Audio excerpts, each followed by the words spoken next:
कांग्रेस के नेता मणिशंकर अय्यर के बयान पर अब बवाल खड़ा हुआ है। हमारे साथ हैं आम आदमी पार्टी के सांसद संजय सिंह। सर, मणिशंकर अय्यर ने बयान दिया है पीवी नरसिम्हा राव कांग्रेस के नहीं बल्कि बीजेपी के प्रथम प्रधानमंत्री थे।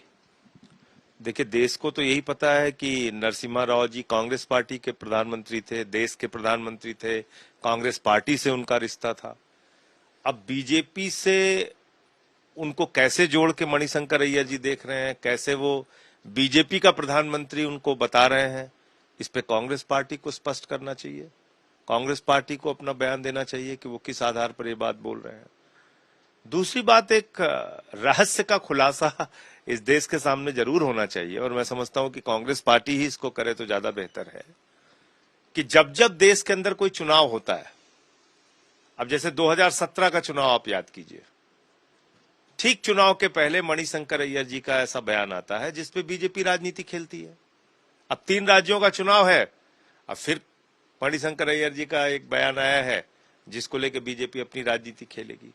तो इस रहस्य का खुलासा भी कांग्रेस पार्टी को करना चाहिए और ये सच सामने आना चाहिए कि आखिर ऐसा क्या है कि मणिशंकर अय्यर जी जब जब चुनाव के ठीक पहले, और वो गायब रहेंगे, वैसे आप देखेंगे कि ज्यादा सक्रियता उनकी नहीं रहती, कोई ज्यादा बयान उनके नहीं आते, लेकिन अब ठीक जब चुनाव कहीं होता है उसके पहले उनका कुछ बयान आता है जिसके आधार पर बीजेपी अपनी राजनीति खेलती है। तो क्या ये खेल है, इस बात का भी खुलासा होना चाहिए। कह रहे हैं कि हैं तो कांग्रेस की टीम में लेकिन रन स्कोर कर रहे हैं बीजेपी की तरफ से। बीजेपी उनके बयान के आधार पर रन स्कोर करती है।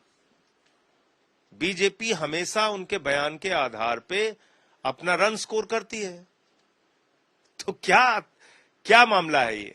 एक और बात उन्होंने कही है पूर्व प्रधानमंत्री के लिए कि पीवी नरसिम्हा राव एक कम्युनल लीडर थे, कम्युनल नेता। ये बहुत खतरनाक बात है। और जो वो कह रहे हैं कि वो एक कम्युनल थे और सांप्रदायिक थे, तो पहली बात तो ये है कि अगर वो सांप्रदायिक थे, कम्युनल थे, तो इतने दिनों तक मणिशंकर अय्यर जी खामोश क्यों थे? आज तक क्यों नहीं बोला उन्होंने? बहुत सारी किताबें लिखते हैं वो, बहुत मंचों पर जाके बोलते हैं, तो इस बात को पहले बोलना चाहिए था उनको।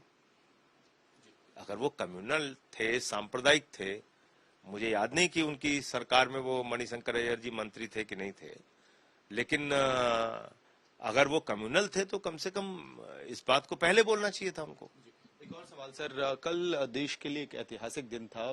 भारतीय समुदाय का सीना गर्व से चौड़ा हुआ। अब चंद्रयान 3 जो है उसकी सेफ लैंडिंग हुई है, लेकिन अब क्रेडिट वॉर भी शुरू हो गया है। कल कांग्रेस ने एक पोस्टर रिलीज किया था। आज चाहे हिमाचल प्रदेश के मुख्यमंत्री हों, छत्तीसगढ़ के मुख्यमंत्री हों या एनसीपी के अध्यक्ष हों, सब ने पंडित जवाहरलाल नेहरू के समय की याद दिलाई है और ये बात कही गई है बार बार कि 1962 में स्पेस मिशंस के लिए इस एजेंसी की स्थापना की गई थी। देखिए, पूरे देश के 140 करोड़ लोगों का सीना गर्व से चौड़ा हुआ है और चंद्रयान 3 की जो सेफ लैंडिंग हुई है साउथ पोल के अंदर, ये भारत के लिए सबसे बड़ी उपलब्धि है। भारत पहला देश है जो साउथ पोल में चंद्रयान 3 की सेफ लैंडिंग कर पाया है।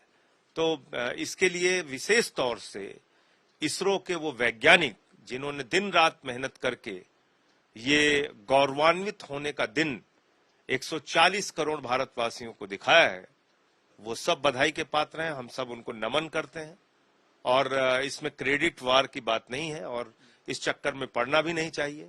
ये तो पूरे देश के लिए गर्व की बात है, पूरे देश के लिए खुशी की बात है। तो ऐसी उपलब्धि जो पूरे देश के लिए हो, उसमें पार्टीगत आधार पर या क्रेडिट लेने की होड़ में नहीं पड़ना चाहिए। बहुत बहुत धन्यवाद। तो ये थे संजय सिंह जो कह रहे हैं मणिशंकर अय्यर कांग्रेस के नेता तो जरूर हैं लेकिन उनके बयानों से बीजेपी रन स्कोर करती है।